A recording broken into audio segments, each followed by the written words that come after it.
Welcome to the Slop Farm. Enjoy the video. You're starting now. Open Settings, go to Accessibility, then Audio/Visual, and flip on LED Flash for alerts. Once done, enable Flash on Silent if you want visual alerts while muted.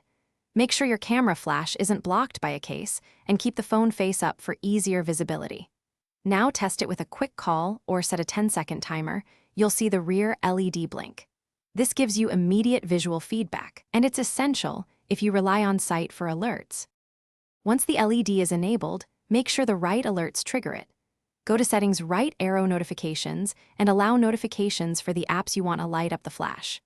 Then, use focus modes to whitelist urgent apps so their alerts bypass silencing, and confirm banners and sounds are allowed.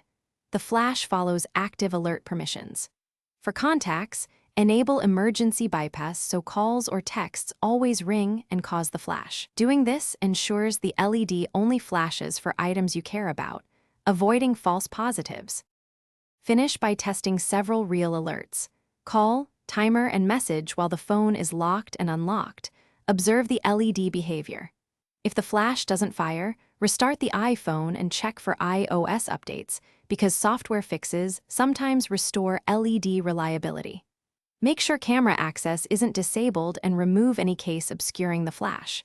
If problems persist, run diagnostics in Settings or contact Apple support.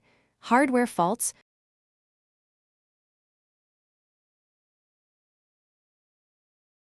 Thanks for watching.